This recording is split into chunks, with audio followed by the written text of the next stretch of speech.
الحمد لله نحمده ونستعينه ونستغفره ونؤمن به ونتوكل عليه ونعوذ بالله من شرور أنفسنا ومن سيئات أعمالنا من يهده الله فلا مضل له ومن يضلل فلا هادي له ونشهد أن لا إله إلا الله وحده لا شريك له ونشهد أن سيدنا وسندنا وحبيبنا وشفيعنا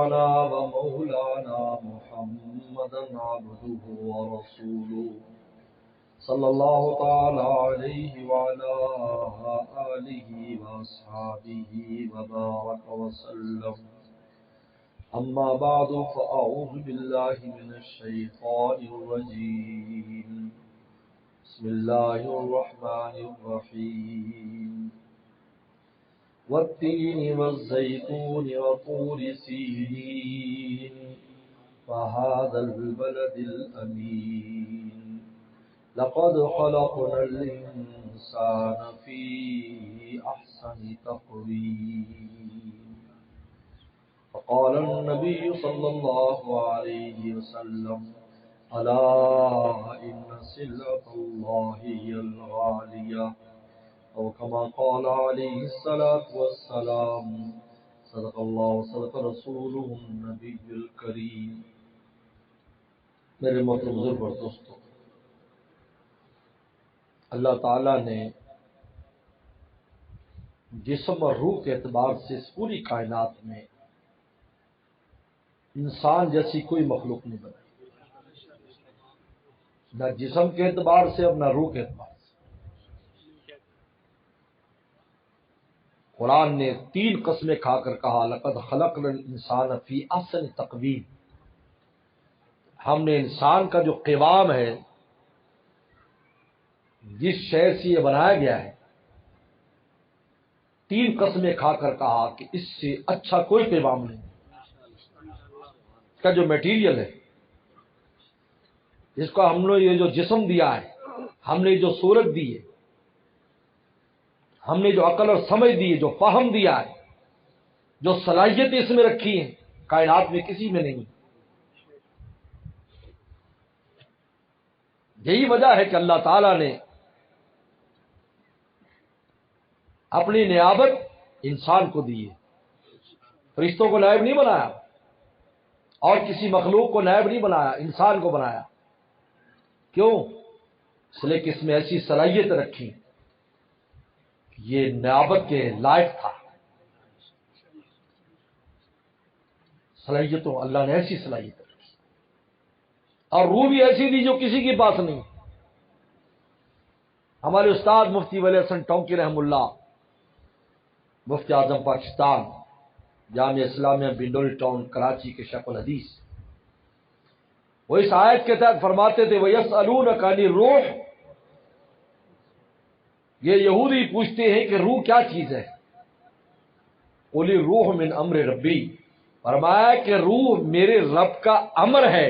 یعنی یہ انسان کی روح ایسے ہے جو امر ربی سے خاص طور پر پیدا کی گئی، لہذا اس کی روح کے اندر جو صلاحیت ہے وہ کسی کی روح میں نہیں.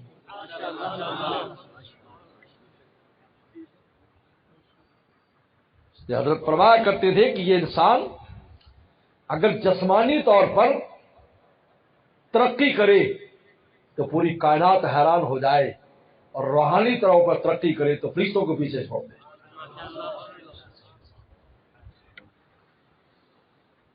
لقد خلقنا الانسان فی احسن تقویم، ایسی صلاحیت انسان میں رکھی، ایسا کمال رکھا ہے اس میں، جسمانی طور پر بھی روحانی طور، دونوں اعتبار سے، جسم کے اعتبار سے. انسان جو اللہ کی عبادت اس جسم کے ساتھ کر سکتا ہے، اس کائنات میں کوئی مخلوق ایسی عبادت نہیں کر سکتی کہ انسان کر سکتا ہے. یہ نماز پڑھتا ہے، یہ روزہ رکھتا ہے، یہ حج عمرے کرتا ہے، سب کا خیرات کرتا ہے، آپ اس کائنات میں نظر دوڑا کر دیکھ لیں، کوئی آپ بتائیں فرشتوں کو بھوک ہی نہیں لگتی تو ان کو روزے کا کیسے اجر ملے گا؟ مجھے بتائیے۔ یہ انسان کو بھوک لگتی ہے، خدا کے لیے برداشت کرتا ہے، اس کے منہ سے بو آنے والی بو کو اللہ فرماتے میرے نزدیک مشک سے زیادہ عزیز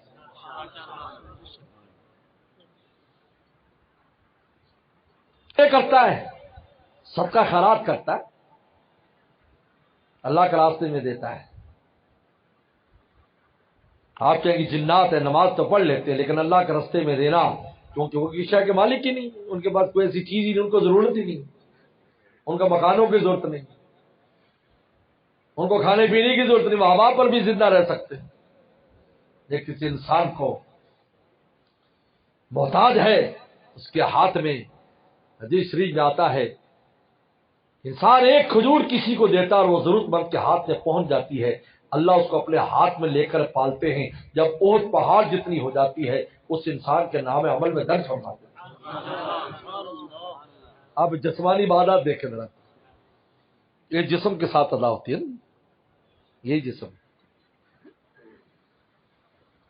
ظاہری ترقیات تو چھوڑو اس کو، تو دیکھو وہ جو آپ اس وقت کائنات میں نظر آ رہا ہے، حیران ہے کہ کیا ہو رہا ہے، کہاں سے کہاں انسان پہنچ گیا ظاہری طور پر، لیکن روحانی طور پر دیکھیں، عبادات کے طور پر دیکھیں۔ اس لیے فرمایا الیوم اکملت لکم دینکم واتممت علیکم نعمتی ورضیت لکم الاسلام دینا۔ جب پیغمبر سلام نے صحابہ کے ساتھ حج کر لیا، فرمایا الیوم اکملت لکم دینکم، پورے دین پر عمل کی تمہیں توفیق ہو گئی، نمازیں پڑھ لی، اور پھر جہاد، اللہ کے راستے میں گردن کٹا رہے ہیں، ان کے کوچے سے لے چل جنازہ میرا، جان دی میں نے جن کی خوشی کے لیے، بے خودی چاہیے بندگی کے لیے۔ تین قسمیں کھائی۔ حضرت قاری طیب صاحب رحمۃ اللہ علیہ بڑی عجیب بات فرماتے ہیں، فرمایا کہ یہ تین قسمیں بظاہر تو تین چیزوں کی ہیں، پر تین والزیتون، انجیر کی قسم، زیتون کی قسم۔ ایک عربی کتابوں میں ایک لطیفہ بھی لکھا ہے، آپ کی تھکن دور ہو جائے۔ ایک قاری صاحب کسی مجلس میں آئے تو وہاں پر تین بھی رکھے تھے، انجیر اور زیتون بھی تھا۔ اب انجیر بڑے نایاب ہوتے ہیں، ہر جگہ نہیں ملتے، زیتون تو عام ہے عرب علاقوں میں۔ انہوں نے کہا قاری صاحب آ رہے ہیں، قاری صاحب تو پھر ماشاءاللہ بے فکر ہو کر کھاتے ہیں، تو سارے انجیر کھا جائیں گے تو انجیر چھپا دی، بے فکر ہو کر کھاتے نا۔ اللہ کا شکر ہے جب آدمی کے دل میں کوئی فکر نہ ہو تو کھانا بھی ان کو لگتا ہے، یاد رکھو کھانا بھی لگتا ہے۔ پہلے یہ بات حضرت مولانا مسیح اللہ خان صاحب رحمۃ اللہ علیہ جو حکیم الامت تھانوی رحمۃ اللہ خلیفہ تھے، ان سے میں نے خود سنی یہ بات، اور میں تو لوگ کہتے ہیں اپنے بیٹے کو عالم اور مولوی بناؤ، کہا کہ کھائیں گے کہاں سے؟ پھر کہتے ہیں مولوی لوگ کھاتے بہت ہیں۔ یہ عجیب بات ہے، اپنے دعوے کے خلاف بات کر رہے ہو تو۔ لیکن حکیم الامت تھانوی رحمۃ بڑی پیاری بات لکھی، فرمایا کہ لوگوں تمہارے پاس جو رزق کے سہارے اور اسباب ہیں، یہ پلیٹیں ہیں جن میں مولا ڈالتا ہے، کسی کے پاس کھیت کی پلیٹ ہے، کسی کے پاس نوکری کی پلیٹ ہے، کسی کے پاس دکان کی پلیٹ ہے، کسی کے پاس کسی فن کی پلیٹ ہے، ڈالتا اللہ تعالیٰ کا ہاتھ ہے، اور یہ پلیٹ لے کر ساری مخلوق کو کہائے انسانوں کو لے کر آؤ، لیکن جس کو چاہے تو پلیٹ بھی خود دے اور ڈال کے بھی دے، پلیٹ بھی ان کی ڈالا ہوا بھی ان کا، ان کو پلیٹوں کی ضرورت نہیں ہے، بغیر پلیٹ کے کھائے۔ مولانا رومی نے بڑی پیاری دعا کی، اے اللہ، بڑی پیاری، اللہ آپ کی ذات وہ ہے، زمینوں کے پاؤں نہیں ہیں، لیکن جب پانی کو ترستی ہے تو آپ سمندر سے بادلوں کو حکم دیتے پانی لے کر جاؤ، سینکڑوں ہزاروں میلوں پر زمینوں پر برساؤ، کیونکہ ان کی ٹانگیں نہیں ہیں کہ جانور کی طرح آ کر پانی پی سکے، تم وہاں لے جاؤ۔ چھوٹا بچہ جو کٹھولے کے اندر پڑا ہوا ہے، اس کے پاؤں نہیں ہے کہ وہ چل کے ماں تک جائے، اس کو تو نے رونا سکھایا، جب وہ روتا ہے تو ماں خود آ کر اس کو وہاں پر دودھ پلاتی ہے، اور بچوں ٹانگوں والوں کو ماں کہتی ہے کچن میں آ جاؤ، باورچی خانے میں آؤ، تمہیں یہاں روٹی ملے گی، اور اس کو وہاں جا کر دودھ پلاتی ہے۔ کہ اللہ ہم تو اس دنیا داری کو نہیں جانتے، ہم تو تیری یاد میں دنیا داری سے بیکار ہیں. اگر تو بچے کو رزق دے سکتا ہے اور زمین کو پانی دے سکتا ہے, ہمیں بھی تو اسی طرح روٹی دے دے. اچھی عجیب بات ہے, ایسی روٹی دے دے. ہم نہیں جانتے یہ دنیا داری کیا ہے, کیسے کمائے, ہمیں نہیں معلوم. جب اپنی محبت میں آپ نے ہمیں سوختہ جا کر دیا, ہمیں نہیں معلوم ہم کیسے دکانداری کریں. جیسے پیغمبر صلی اللہ علیہ وسلم کے ایک صحابی تھے, ان کو ایسی اللہ رسول کا عشق لگا تھا, تو دنیا داری نہیں جانتے تھے, مسجد میں رہتے.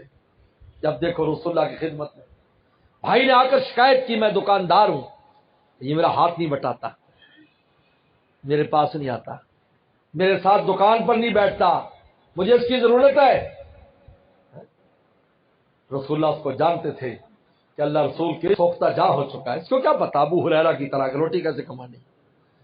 ابو ہریرہ فرماتے تھے انصاری لوگ کھیتوں میں چلے جاتے اور مہاجر لوگ بازار میں چلے جاتے, تاجر لوگ تھے, اور میں رسول اللہ کے در پر پڑا رہتا, بھوکا پڑا رہتا, آپ کو دیکھ کر اپنا پیٹ بھر لیا کرتا تھا رسول اللہ کو دیکھ کر. اسی لیے جب بھی رسول اللہ نے جو بات فرمائی وہ بات میں نے یاد کر لی اور رسول اللہ سے کہا کہ میں سنتا ہوں میں بھول جاتا ہوں. آج پر میں ابو ہریرہ یہ میری کملی لے اپنی سینے کے ساتھ لگا لے, پر میں اس کے بعد میں ایک حرف بھی کبھی نہیں بھولا. تو آپ نے فرمایا انما ترزقون وتنصرون بضعفائکم, کہا کہ تمہیں جو رزق ملتا ہے اور تمہاری جو مدد کی جاتی انہی کمزوروں کی وجہ سے, انہی کی وجہ سے. یہ جو راہ مولا میں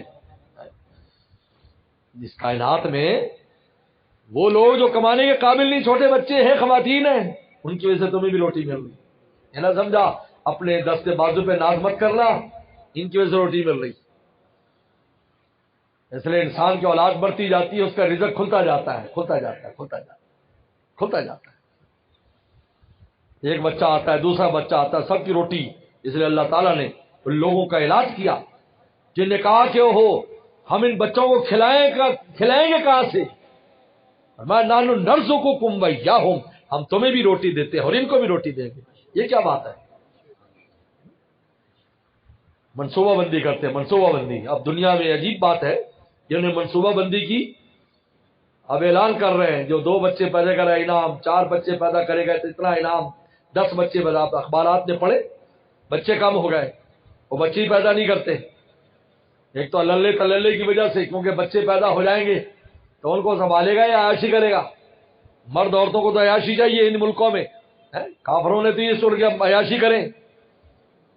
اور دوسرا منصوبہ بندی, تو نتیجہ کیا نکلا, مسلمان بڑھ رہے ہیں, بڑھ رہے ہیں. ان ملکوں میں مسلمان از خود بڑھ رہے ہیں, کیونکہ ماشاءاللہ مسلمان ان ملکوں میں بھی. ایک ملک میں گیا یورپ کے, تو میں نے میزبان سے پوچھا کتنے بچے ہیں, کہتے ماشاءاللہ 21 بچے ہیں. میں نے کہا یار کتنی بیوی ہیں, کہا ماشاءاللہ ایک ہی ہے. میں نے کہا آپ کیا کام کرتے ہیں, میں نے کہا بھائی یہی کام ہے, اس لیے کہ ان کا وظیفہ اتنا آتا ہے ماشاءاللہ بچوں کا, ٹھاٹ سے زندگی بسر کرتا ہوں. دیکھو اتنی اچھی گاڑی رکھی ہوئی ہے, اتنا اچھا میرے پاس مکان ہے, کیونکہ گورنمنٹ 18 سال تک دینے کی بند, اور 18 سال کے نیچے بھی اچھی خاصی لائن ہے.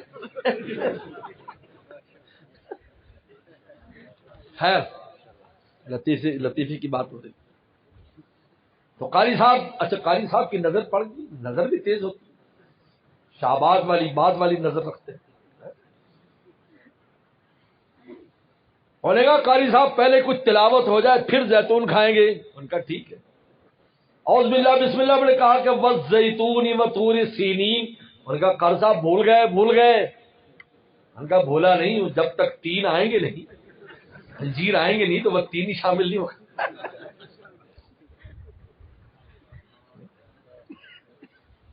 اگرچہ اللہ تعالیٰ نے یہاں پر 3 چیزوں کی قسم کھائی, والتین والزیتون, 3 کی قسم, انجیر کی قسم اور زیتون کی قسم. طور سینین, طور سینا کی قسم, جہاں موسیٰ صلی اللہ علیہ وسلم کو پیغمبری ملی تھی, جہاں تورات جیسی عظیم الشان کتاب ان کو دی گئی, جہاں اللہ تعالیٰ نے موسیٰ علیہ السلام سے 40 دن کا اعتکاف کرایا. وہذا البلد الامین, جہاں رسول اللہ کی ذات مبارک دنیا میں آئی, مکہ چلی. قاری طیب صاحب رحمۃ اللہ نے بڑی پیاری بات کی، فرمایا کہ یہ تین چیزیں نہیں ہیں بلکہ تین شخصیات کی طرف اشارہ ہے، کیونکہ تینوں زیتون شام میں ہے اور وہاں عیسی علیہ السلام آئے اور طور سینین موسیٰ علیہ السلام کو پیغمبری ملی اور حاذا البلد الامین میں محمد رسول اللہ صلی اللہ علیہ وسلم آئے۔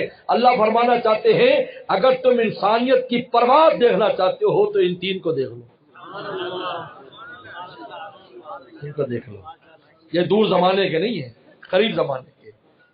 رسول اللہ کی ذات تمہارے سامنے ہے اور ان کی عیسی السلام نے ان کی بشارت دی ہے، اور ان سے پہلے موسیٰ السلام کی تورات اس رسول کی بشارتوں سے بھری ہے۔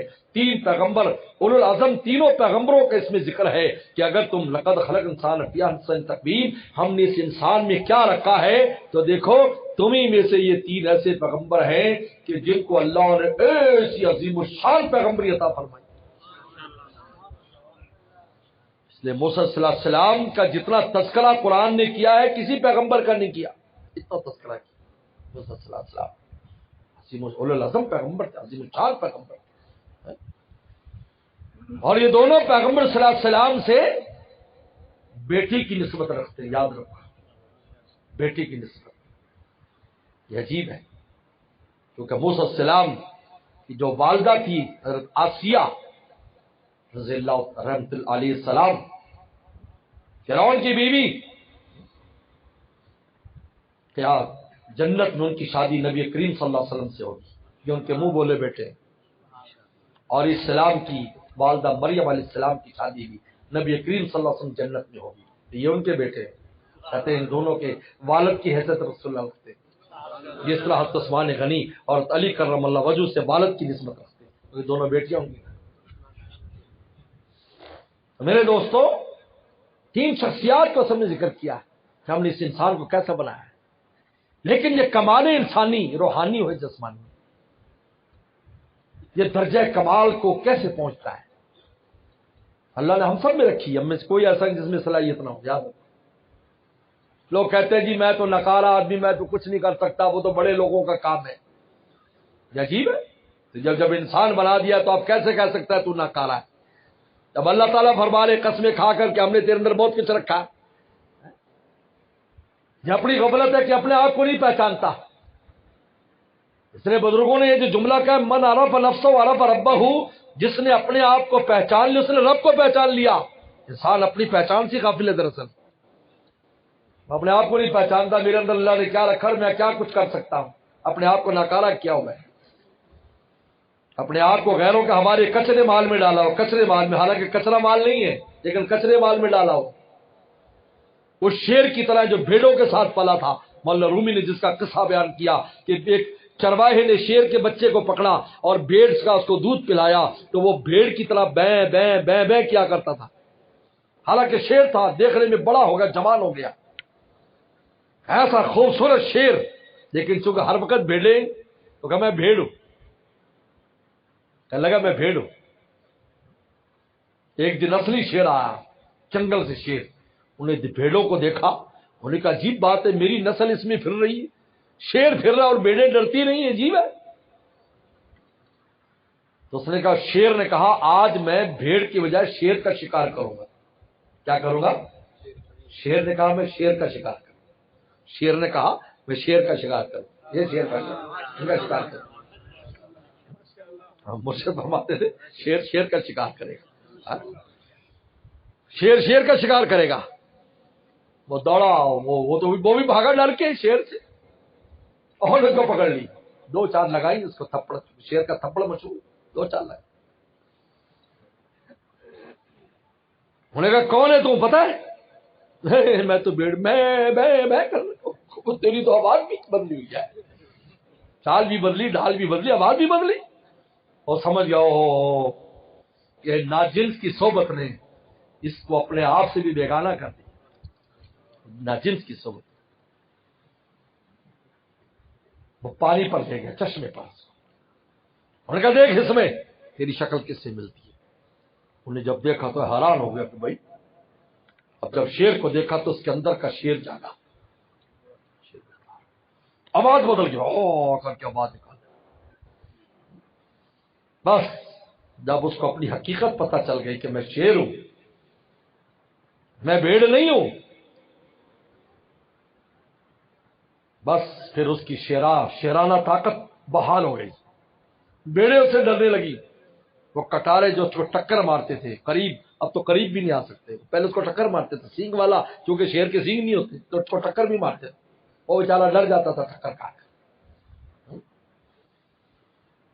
اسی طرح یہ انسان جب اس دنیا میں ناجنسوں کے ساتھ اور غافلوں کے ساتھ رہتا ہے، آدمی کہتا ہے یار میں تو کچھ بھی نہیں ہوں، میں تو بیکار آدمی، بس بیکاری میں زندگی بس ایسی چلی ٹھیک ہے۔ نہیں بھائی، ایسا نہیں ہے۔ لقد خلقنا الانسان فی احسن تقویم، ہم نے تو بہت اعلیٰ قیام تجھے دیا ہے بھائی، انسان بنا دینا کوئی معمولی بات ہے؟ یا ایھا الانسان کہہ کر اللہ خطاب فرما رہے ہیں، اے انسان، یا ایھا الناس سے لوگوں، یا ایھا الذین آمنوا ایمان والو۔ لیکن یہ صلاحیتیں کب ظاہر ہوتی ہیں؟ تین کام کرنے سے، تین چیزوں سے انسان کا کمال ظاہر ہوتا ہے۔ نمبر ایک، ایمان۔ جب اس کی زمین میں اور اس کے اس دل میں، اس مٹی کے دل میں جب ایمان کا بیج رکھا جاتا ہے میرے دوستو، پھر اس کی صلاحیت ظاہر ہوتی ہے۔ کوئی بھی زمین ہو دنیا میں، اس کی صلاحیت بیج ڈالنے کے بعد پتہ چلتا ہے کہ زمین کیسی ہے۔ کیوں بھائی، صحیح ہے غلط ہے؟ زمین بیج ڈالنے کے بعد یہ کپاس آلہ اگائے گی یا گنا آلہ اگائے گا یا باسمتی آلہ اگائے گی؟ اب دیکھو ہماری زمینیں، یا باسمتی چاول پیدا ہوتا ہے، اس کی خوشبو بتاتی ہے، حالانکہ دنیا میں اکثر ملکوں میں چاول ہوتا ہے، میں نے خود دیکھا ہے، چین میں نے دیکھا، ملیشیا میں دیکھا، بنگلہ دیش میں دیکھا، برما میں دیکھا، چاول ہی چاول، چاول ہی چاول، لیکن باسمتی والی اس میں خوشبو نہیں ہے، وہ پاکستان کی زمینوں کے اندر ملتی ہے۔ اس سے پتہ چلتا ہے کہ زمین کتنی قیمتی ہے۔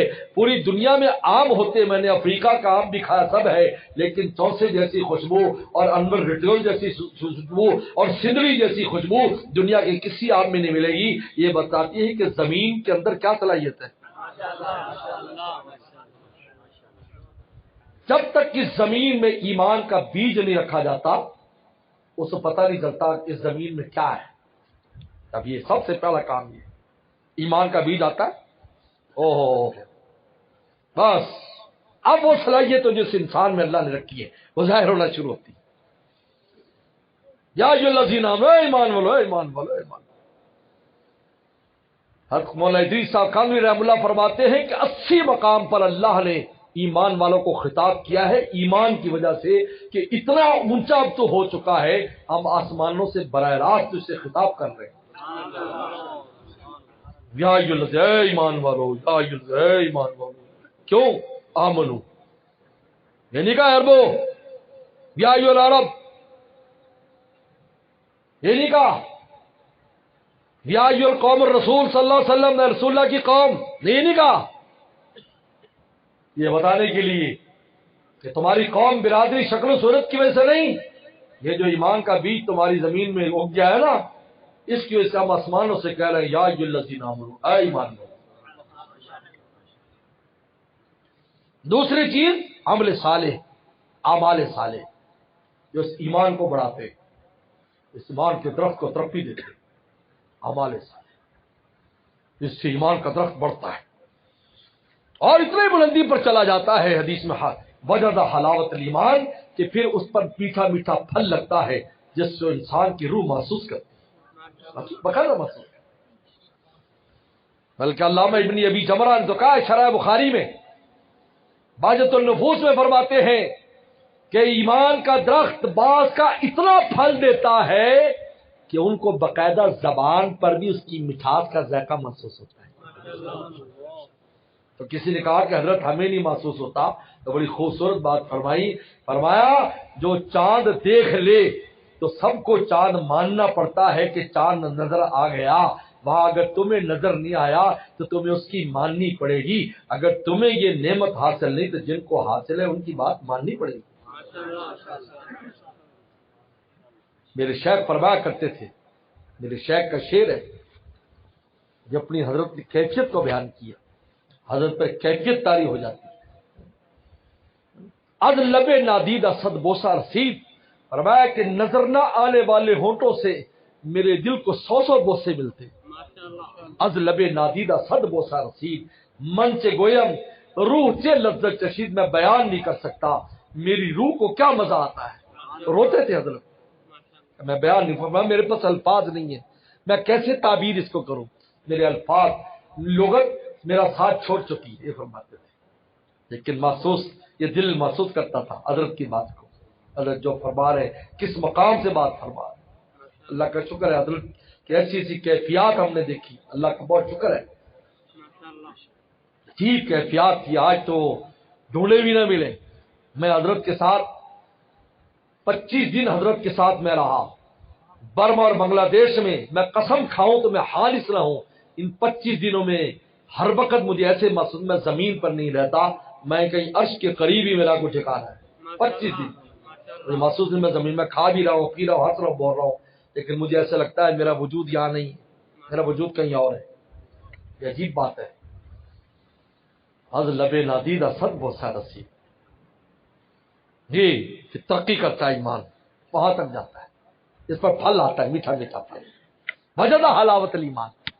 حدیث شریف میں آتا ہے کہ جس کے دل میں ایمان کی مٹھاس پیدا ہو جاتی ہے، اگر اس کو غصہ آئے تو اس کو ایسے محسوس ہوتا ہے جیسے شہد کے اندر ایلوا اور شہد کے اندر کورتمہ ڈال دیا گیا، اس طرح اس کو محسوس ہوتا ہے۔ وہ فوراً محسوس کرتا ہے اس کا دل کہ یار یہ مجھ سے کیا نالائقی ہو گئی، جب تک معافی نہیں مانگ لیتا اس وقت تک اس کو چین نہیں آتا۔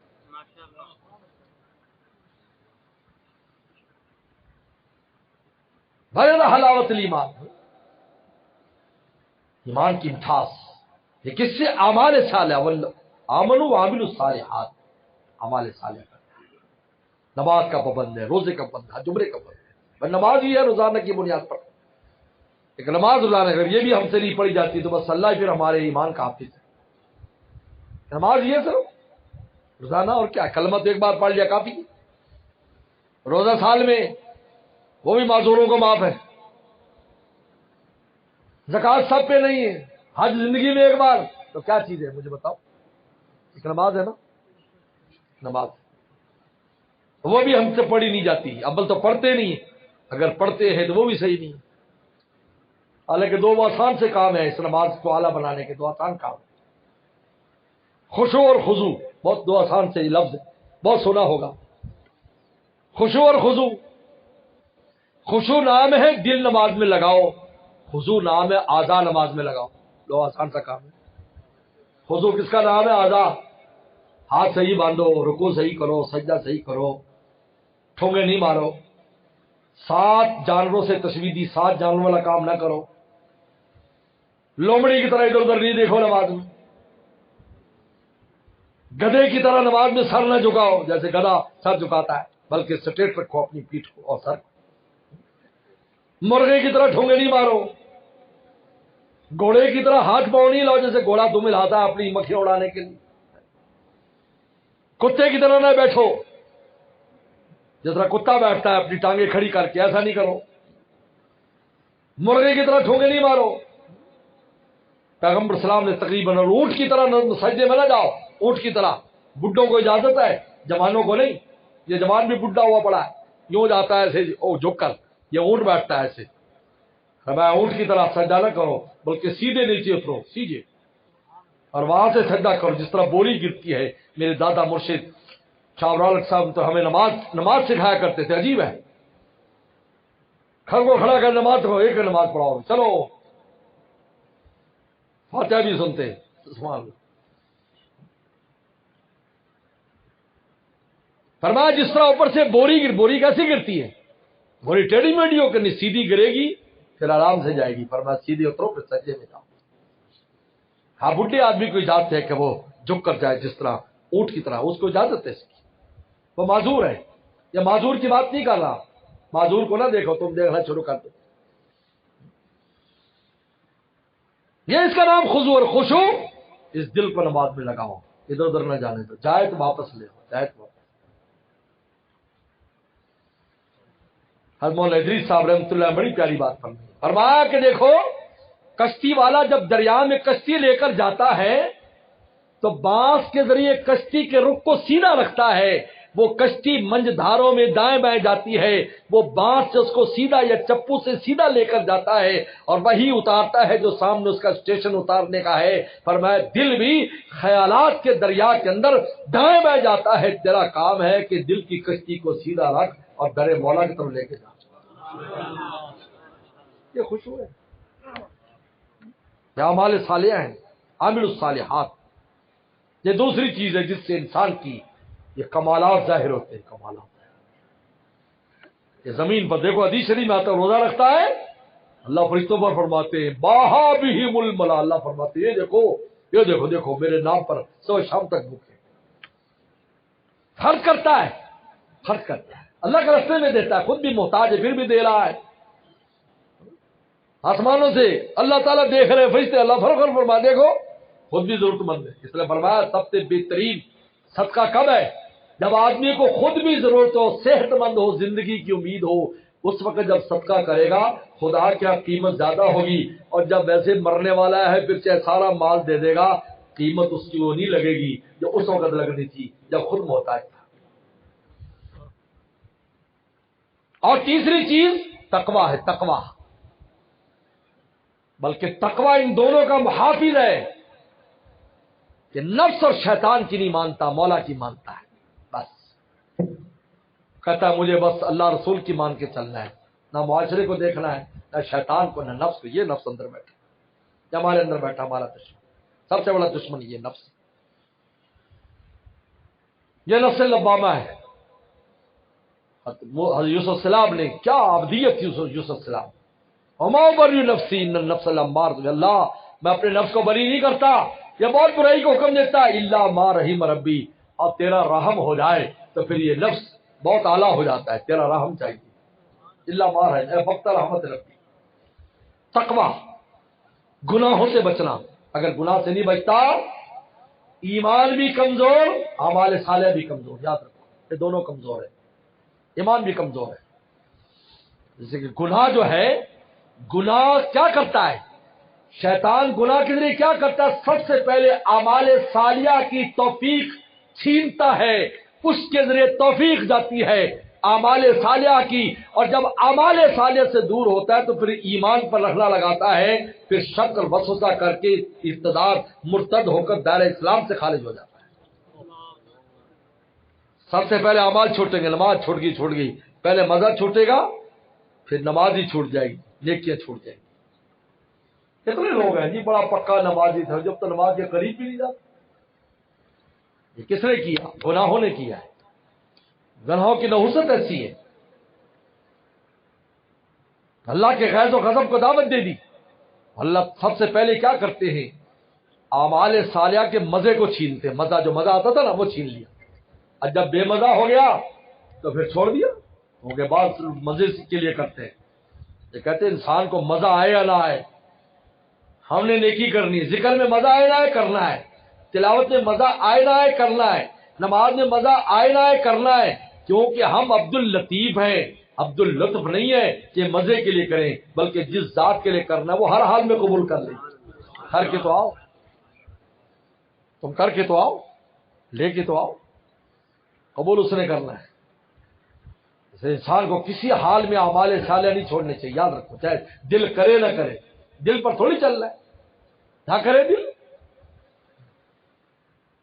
کبھی گناہ کی نوسط بھی ہوتی ہے، کبھی آزمائش بھی ہوتی ہے، اللہ کی طرف سے آزمائش ہوتی ہے، اللہ تعالیٰ مزہ لے لیتے، پھر دیکھتے یہ کس کے لیے کرتا ہے، وہ پھر بھی لگا ہوا ہے، اللہ فرمایا ہاں یہ ہمارا بندہ ہے، دیکھو ہمارے لیے کر رہا ہے، کھولے یا نہ کھولے در اس پہ کیوں ہو تیری نظر، تو بس اپنا کام کر، یعنی صدا لگائے گا، آپ اس پہ کیوں نظر کرتے ہو؟ یہ مزہ ہے، وہ مزہ ہے، ہم تو پابند، ہم تو غلام ہے، اللہ مزہ آئے نہ آئے ہم کر کے دکھائیں گے۔ حدیث شریف میں آتا ہے کہ ایک آدمی میدان جہاد میں اور ڈر جاتا ہے، اور اس ڈر کی وجہ سے اس کا دل چاہتا ہے میں بھاگ جاؤں، اور اتنی دیر میں تیر آتا اس کو لگتا ہے، فرمایا یہ بھی جنت الفردوس لے جائے گا، اندازہ کیجیے، حالانکہ اس کے دل میں جذبات کیسے آ گئے۔ حضرت جابر رضی اللہ تعالیٰ فرماتے ہیں کہ یہ جو آیت اتری غزوہ احد میں، بنو سلمہ اور بنو حارثہ دو قبیلے تھے، جب منافقین راستے سے 300 کے قریب منافقین واپس ہوئے، ان دو قبیلوں نے مشورہ کیا کہ ہم بھی بھاگ جائیں، ہم بھی بھاگ جائیں، ہم بھی بھاگ جائیں۔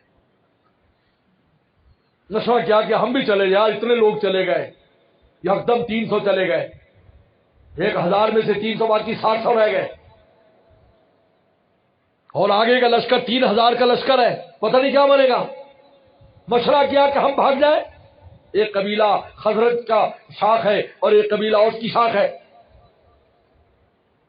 انما استزلهم الشیطان، شیطان نے ان کو ہلایا پٹایا، لیکن چونکہ مخلص تھے، اخلاص تھا، سچے عاشق تھے، گھبرا گئے حالات کو دیکھ کر۔ اللہ ولیہما، اللہ نے فرمایا ہم تو دوست تھے نا ان کے، ہم نے دل پکا کیا ان کا۔ اللہ ولیہما، یہ ہے اللہ کی ولایت اور دوستی کی شان۔ ایک بار تمہیں دوست بنا لیں گے پھر جانے نہیں دیں گے۔ دیکھو یہاں تو جان جا رہی ہے، یہاں تو اعمال کا مسئلہ ہے نا، وہاں تو جان کا مسئلہ ہے۔ سامنے نظر آ رہا ہے پتہ نہیں ہمارے ساتھ کیا ہوگا، کیا کریں گے یہ قریشی لوگ، 3000 کا لشکر ہے۔ اللہ ولیہما تو فرمایا کرتے تھے، اس آیت اترنے کے بعد اس قبیلے کے لوگ فخر کرتے تھے کہ اللہ کی ہماری دوستی پر قرآن کی نص ہے کہ اللہ ہمارا دوست ہے، اللہ ولیہما۔ اللہ روک لیا۔ کتنے شہید ہوئے ان میں؟ اس 70 میں سے ایک بہت بڑی تعداد وہ جو ان دو قبیلوں سے تعلق رکھتے ہیں۔ اللہ ولیہما، اللہ ان کا ولی۔ میرے دوست، تقوی اگر نہیں ہوگا نہ ایمان بچے گا نہ اعمال صالحہ بچیں گے، یاد رکھو۔ ان دونوں کا محافظ ہے اور یہ ترقی کی بنیاد ہے۔ اللہ نے جگہ جگہ پر متقین کا ذکر کیا ہے، ان للمتقین مفازا، فرمایا متقین کے لیے فوز اور کامیابی ہے۔ متقین، کیونکہ جب تقوی ہے تو ایمان بھی کامل ہے، اعمال بھی کامل ہے، یاد رکھو دونوں کامل ہے۔ تقوی کے ساتھ دونوں کامل، ایمان بھی کامل ہے، ایمان بھی کامل ہے اس کا۔ لیکن اگر تقوی نہیں ہے تو ایمان بھی کمزور ہے، اعمال بھی کمزور ہے، یاد رکھو۔ خطرے میں، 10 خطرے میں۔ اور تقوی نام نفس اور شیطان سے بچنے کا نام تقوی ہے، گناہ سے بچنے کا نام۔ اس لیے فرمایا کونوا مع الصادقین کی کمال تقوی صحبت سے آئے گا، یاد رکھو۔ اللہ نے یہاں صحبت کا نام دے دی۔ یہ نہ سمجھنا ان دونوں کی جو بنیاد ہے، ان دونوں کو ترقی دینے والا، ان دونوں کو کمال تک پہنچانے والا، ایمان اور اعمال صالحہ کو جو تقوی ہے، فرمایا کونوا مع الصادقین، میں دنیا میں ایسے لوگوں کو بھیجوں گا جن کے سوز میں بیٹھ کر تمہیں یہ کمال تقوی نصیب ہو جائے گا۔ پھر تمہارا اندر کا شیر جاگے گا، پھر تم لومڑیانہ چالوں کو چھوڑ دو گے، پھر تم لومڑی بن کر نہیں رہو گے، شیر بن کر رہو گے، اللہ کے راستے کا شیر بن جاؤ گے۔ پھر تم یہ نہیں کہو گے یار ہم تو تھوڑے سے، یار میں اکیلا، دیکھو میں اکیلا کیا کروں، سارے گناہ کر رہے میں اکیلا۔ جنگل میں شیر نے تو کبھی نہیں کہا کہ میں تو 2-4 ہوں، یہ بندر تو بہت زیادہ ہے تو میں بندر بن جاؤں، میں گدڑ بن جاؤں، کبھی کہا شیر نے؟ انہوں نے کہا میری ایک ڈھال کا، میں اکیلے ہی کافی، بادشاہ میں ہی ہوں۔ یاد رکھ اس دنیا کا بادشاہ ایمان والا ہے۔ والعاقبۃ للمتقین، اللہ فرماتے عاقبت، انجام ہم نے متقی لوگوں کے ہاتھ میں رکھا ہے۔ للمتقین کا، ان کے ہاتھ میں، متقین کا ان کے ہاتھ میں انجام ہے۔ جب بھی کسی میدان میں اتریں گے، کسی بھی جگہ، ہم ان کو غلبہ دیں گے۔ والعاقبۃ للمتقین، عاقبت انجام، کامیاب انجام متقین کے لیے۔ والعاقبۃ للمتقین، دنیا میں بھی اور آخرت میں، وہاں بھی متقین ہے، وہاں بھی متقین ہے، وہاں بھی اللہ کے پہلو متقین بیٹھے ہوں گے۔ فی بقد صدق عند ملیک کی مقتدر، وہاں بھی متقین بیٹھے ہوں گے۔ دنیا بھی متقین، وہاں بھی متقین، دنیا بھی متقی لوگوں کے لیے، آخرت بھی متقی لوگوں کے لیے۔ یہ دوسروں کو تو ایسے ہی مل رہا ہے جس طرح بستی میں کتے بلے اور چھپکلیاں چوہوں کو بھی روٹی ملتی ہے۔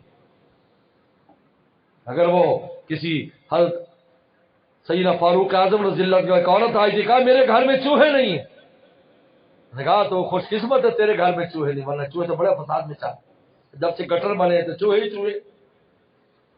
ارے پھر کہا میرے گھر میں چوہے نہیں،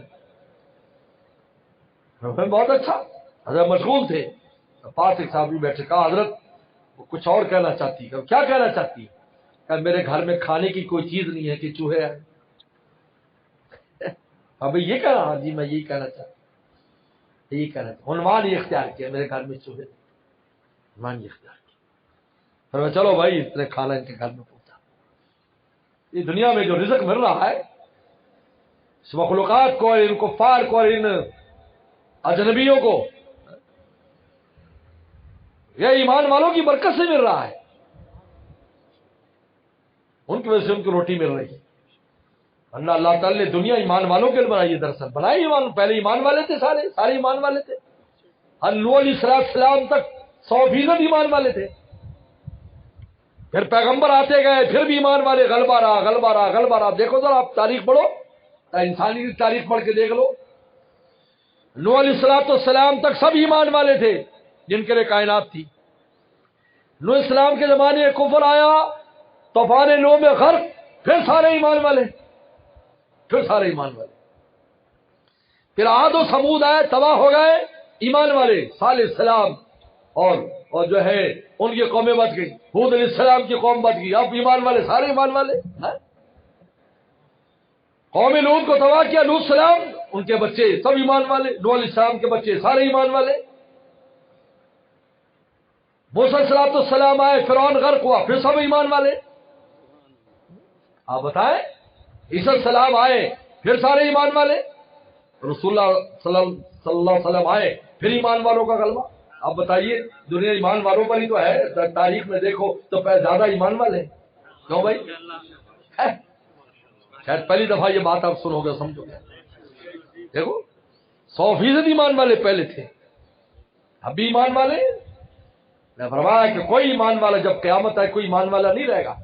علی شرار الخلق تقوم علی شرار الخلق، فرمایا کہ بدترین مخلوق پر قیامت قائم ہوگی، ایمان والے قیامت کو ہلاکی نہیں دیکھیں گے۔ پہلے مولا اپنے پاس ان کو بلا لے، تم کو دیکھو بھی، تم کو پیارے، تم کو دیکھو، آؤ ہمارے پاس آ جاؤ، تمہیں تھوڑی دکھائیں گے اللہ کیا، ان کو دکھائیں گے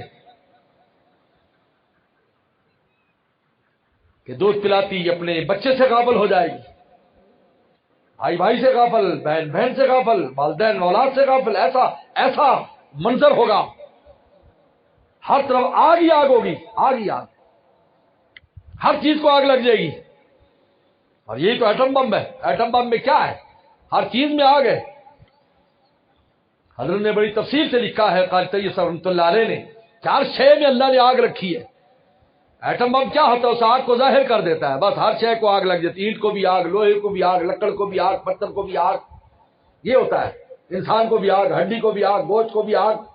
اور میں قیامت کے دن بھی ایسا ہوگا، ہر شے کو آگ لگ، سور پھونکا جائے گا، ہر شے کو آگ لگ جائے گی، سب جل کے خاک ہو جائے گا۔ لیکن اللہ شرار الخلق، ایمان والوں پر نہیں، ایمان والوں کو پہلے بلا لیں گے، میٹھی میٹھی ہوا چلے گی، بس سونگتے جائیں گے، لیٹتے جائیں گے، اور جب دنیا میں زندہ ہیں، جب تک ایمان والے تکڑے ہیں تو اپنے ایمان کو زندہ رکھیں گے، مولا کے نام کو زندہ رکھیں گے۔ لا تقوم الساعة یقال فی الارض اللہ اللہ، قیامت قائم نہیں ہو سکتی جب تک اللہ اللہ کا نام لینے والے باقی رہیں گے۔ قیامت نہیں، اللہ کا وجود ایمان والوں کی وجہ سے، متقین کی وجہ سے، ذاکرین کی وجہ سے کائنات کھڑی ہے۔ عجیب بات ہے، اگر یہی ختم ہو جائے گا تو کام ختم ہو جائے گا، پلر ہی گر جائیں گے، پلر گر جائیں گے تو عمارت آپ فوراً گر جاتی ہے، کتنی بڑی عمارت ہے۔ اس لیے میرے دوستوں، یہ تین چیزیں اللہ نے ہم میں جو رکھا وہ ظاہر کرتی ہیں، ایمان، اعمال صالح اور تقویٰ۔ ان تین چیزوں کے اندر جتنا کمال پیدا ہوتا جائے گا، ہمارے اندر اللہ نے جو صلاحیت رکھی ہے اپنی نیابت کی، خلافت کی، اپنی دوستی کی، وہ ظاہر ہوتا چلا جائے گا۔ کہہ دے گا تو نے مجھ کو کیا سکھا، شوق فراواں کر دیا، پہلے جا پھر جانے جا پھر جانے جانا کر دیا۔ اللہ عمل کی توفیق عطا فرمائے۔